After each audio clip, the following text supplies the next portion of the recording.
Hey there. One of my students loaned me her book about bees. It's called The Beeman, read by the bee lady. So The Beeman by Laurie Krebs and Valeria Sis. And the Beeman is brown. Bees. There wouldn't be sunflowers, wouldn't be peas, wouldn't be apples on apple trees. Buzzy old bees dusting pollen from off their knees. Poem by Eileen Fisher. The Beeman.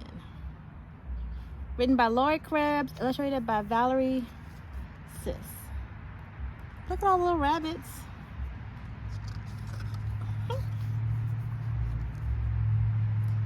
Maybe, oh no, let me just not say that part. Here's my grandpa, who is known in our town as the Beeman.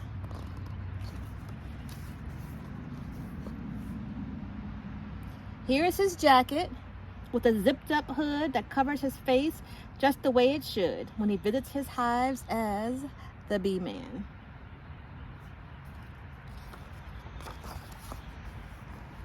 Here are his gloves.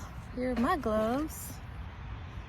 Here are his gloves made of cotton and leather, protecting his hands in all kinds of weather when he tends to his hives as the Beeman. Oh, he has his little bee suit on too. Here is the beehive where all the bees sleep, tucked into a box called a shallow or deep, and then placed on a stand by the Beeman. Here's his brush, his hive tool, and his scraper.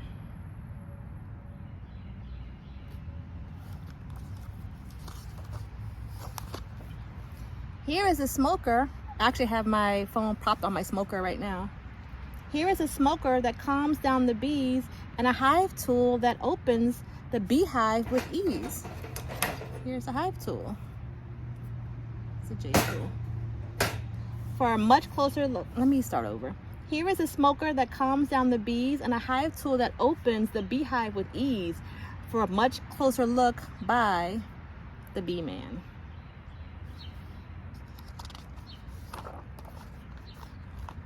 Here is the queen bee who does her job well and lays tiny eggs in a 6-sided cell.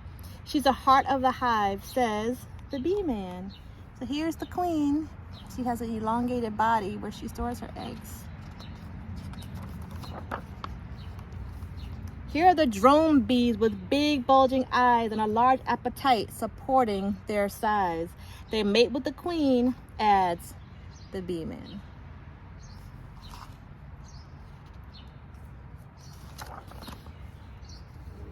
Here are the workers, 10,000 or more, who gather the nectar to bring back and store in honeycomb cells for the Beeman, or really for themselves. They use the pollen and the nectar and the honey for themselves first.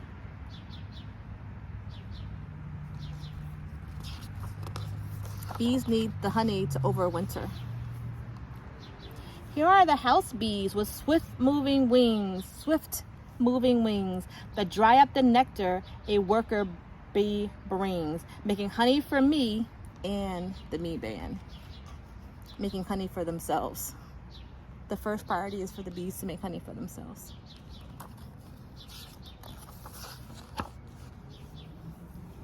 Here's the extractor. It's clickety-clack, removing the honey from frames on its rack and filling up jars for the Beeman. A lot of people do harvest honey for others, or they tend to beehives for honey. That would be great for me, but my first priority is really to helping to maintain the bee population, because without bees, you don't have any food. That's just for me.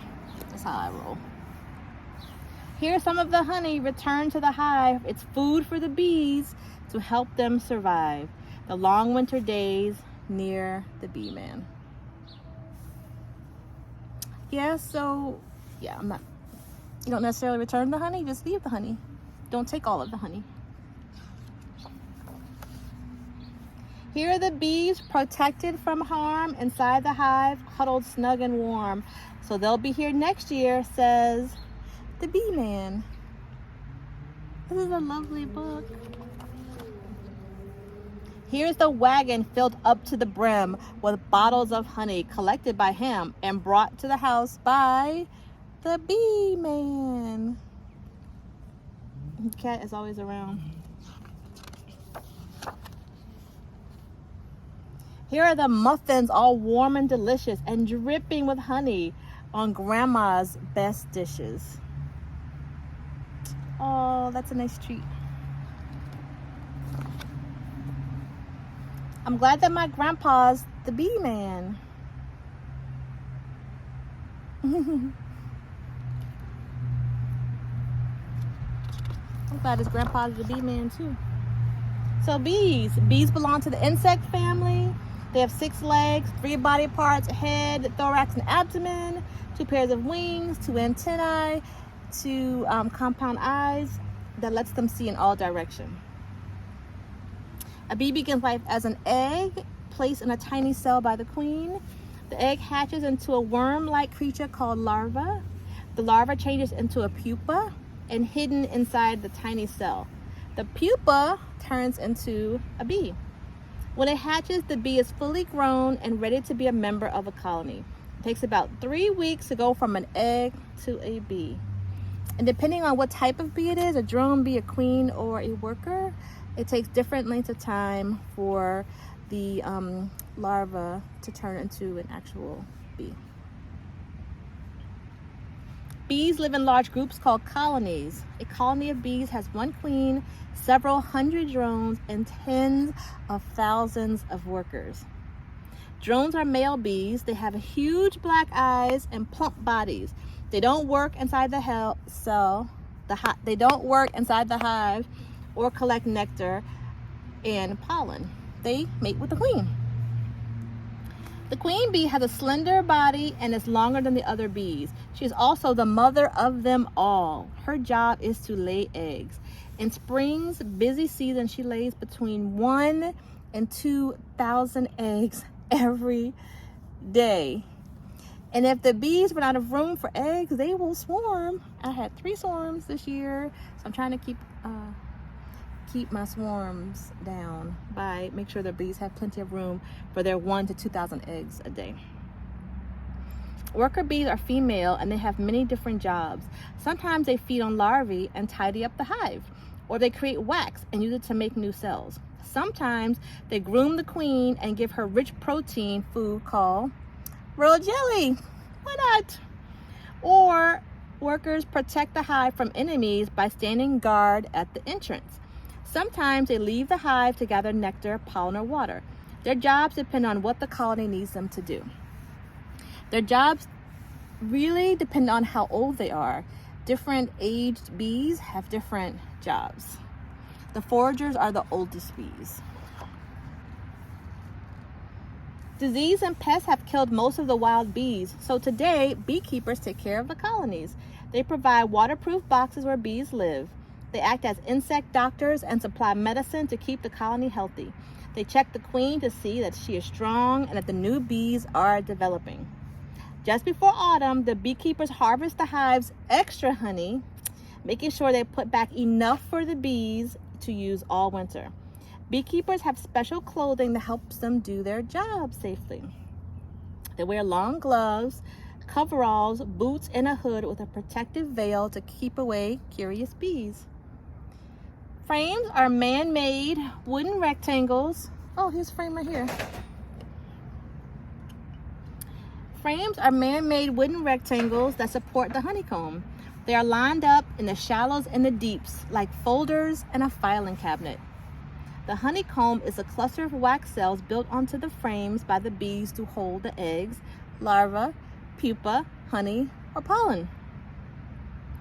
Smokers, beekeepers use a special metal container called a smoker in which they build a smoky fire. When beekeepers inspect the hive, they puff the smoke to calm the bees. The bees, it covers up the bee pheromones, especially for the guard bees, so they don't alert the colony that something's wrong, if there's an intruder. A hive tool is used to help the beekeeper pry open the hive to examine it. An extractor, when it's time to harvest the honey, beekeepers remove the frame from the shallows. With a hot knife, they cut away the wax cappings from the cells and place the frames inside of a large bin called an extractor. It spins the frames and honey splashes against the walls, collecting at the bottom of the bin. Beekeepers open the extractor spigot and fill their jars with tasty liquid. It's a lot of work to spin the wheel on that extractor to get the honey out. It's a lot of work. Honey tastes delicious. People have enjoyed it for thousands of years. At first, it was gathered from the nest of wild bees. Later, people made hives of clay or straw and kept bees and the honey they made near their homes. The Egyptians made clay and mud hives for the bees.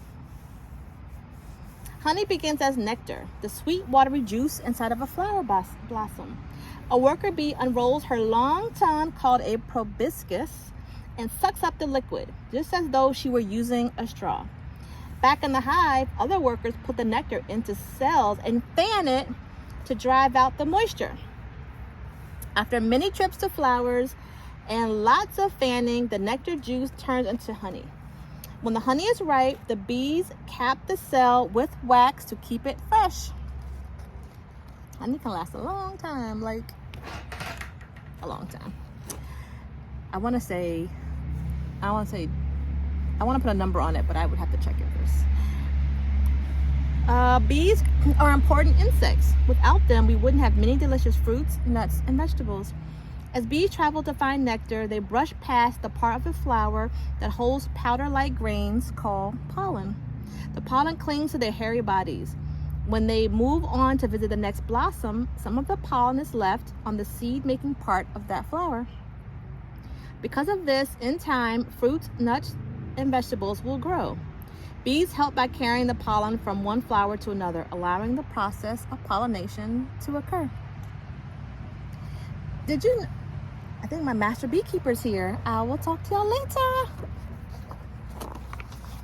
The Beeman.